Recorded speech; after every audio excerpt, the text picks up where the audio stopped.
So I'm glad I'm not the GM because I'd have been wrong on him. But, Marvin, hey, Marvin, I love you. Your energy's great. I think a lot of people that listen are glad you're not the GM. Nah, you're funny. We have a couple people. Okay. And I think you're really going to like one.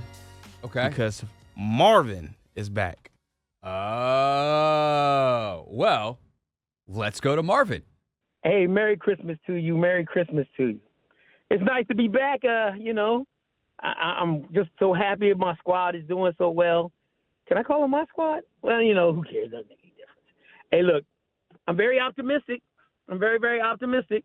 We picked the right quarterback. That's evident. I think we got the right coach. That's pretty evident. I just like the way he relates to his team. I thought that was a great hire in the first place. And did you, Marvin? Yes. We disagreed perhaps on some Adam Peters selections, perhaps. Was that where we... Yeah, I think the Ben Sinnott thing, we're still all... Boy, we can talk about that. You want to talk about that? Because we can still talk about how you traded with the Eagles, they got Cooper DeJean, and that's still not sitting well with me. And we got Ben Sinnott for that, and I'm like, well, we're not even using him this year. I hope he's going to be our replacement for Zach Ertz in the future. I hope that works out. But trading inside the division is dicey. It's always going to be dicey. And to me, you should like have an extra surcharge if you trade. Hey, look, you got to give us an extra pick, and we're going to let you trade up to get the player that you want. That's how I feel. But we did get him on the Dotson trade. So, Jahan Dotson has been a complete bust. Yeah, so, I don't think Jalen Hurts knows that he has more than two receivers. Zacchaeus was there a couple years ago as a wide receiver 3. Did absolutely squadoosh. There were, I think, 40 passes thrown by Eagles quarterbacks on Sunday, and 38 of them or something like that went to, maybe it wasn't that many, but it was all but 2 targets went to Smith and Brown. And the other 2, one went to Barkley, one went to Gainwell. Yeah, and I love Adam Peters because, honestly, to me, got it right with Brandon Coleman. That was the one I was worried about. That was the one I was truly worried about because I was like, he reminds me of a guard.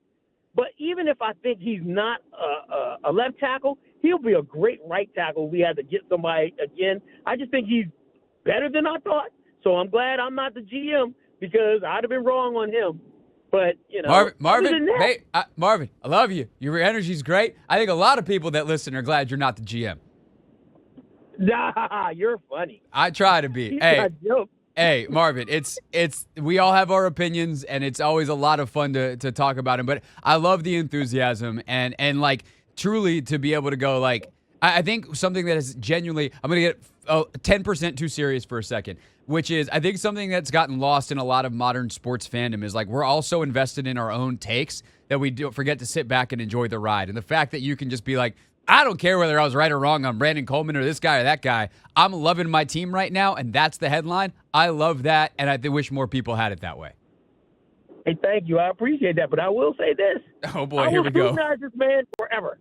I will scrutinize everybody because I'm so invested. I am invested, but I'm enjoying the ride. So thank you. I love that. I love that for you, Marvin. Merry Christmas. Have a happy New Year, and appreciate you calling in. All right, let's go to it. Anthony, remember, you gotta run the phones here. Let's go to John in Fort Washington. John, Merry Christmas, Happy Holidays, and how you feeling on a Vibe Check Tuesday? Hey, Craig, how you doing, man? I'm feeling great. Picking back on what that last caller said, I mean, if you look at Adam Peters' draft, I mean, all of those guys are pretty much contributing. I mean, it has to grade out as an A draft. Of course, Jay Daniels is going to make it, an A draft to begin with. But all of those guys are contributing. My question to you, Craig, is that if Jonathan Allen is able to make it back this weekend, do you think they should play all 3 of those, Payne, Newton, and Allen on the line at the same time? Because it seems like when we give up those big runs, it's on Farrell's side. Armstrong is good against the run. How do you feel about that? I've been actually thinking about this a lot today because I watched the defense today, and watching some of the packages they've used recently is really interesting and makes me wonder what they're going to do with John, because I do think some of their best like base run, I shouldn't say base because that implies that there's like 3 linebackers behind them, but like some of their regular line groupings against the run on first and second down involve Sheldon Day and Carl Davis. And that's wild, but those dudes are just bigger bodies who are willing to fight their butts off to split double teams and like do the dirty work. And Jon can do that. Duron can do that. Jerzon is struggling with that as a rookie, and hopefully will get better at it over time. Duron that's certainly not his specialty, and I would say Jon, it's not his specialty either. So how do you then mix it up and get these guys in great positions? Well, what they do sometimes with Duron is they'll have a bunch of pass rushers. We're talking like Armstrong, Luvu, Dante Fowler, and Payne on the field, and they'll like let Luvu line up at D tackle, and then Payne's playing edge, and like they'll mix it around and just throw linemen for a loop. And I think they can mix Jon into some of those packages where his juice as a pass rusher gets maximized because he's on some tackle that's not used to, having to block a guy like Jon Allen. And I do think that there's potential opportunity to use him on the edge a little bit and keep like a Sheldon Day on the field on a first and second down situation because he's a good enough pass rusher that you're not toast there, but he can probably set a pretty good edge. So I don't know that that's going to happen. I think had he been healthy the whole season, they might have had more time to experiment more. He probably just lines up in his usual position and plays football. But I do wonder, if a couple of weeks here, by the time the playoffs roll around, if there's some different exciting packages that they can use him in, or some different roles that we haven't seen him in previously in his career that help maximize, and a 3D tackle package with those 3 guys and kind of a 3-4 look with Luvu and Armstrong on the outside and in an odd front with 5 across. Like that's definitely on the table. Okay.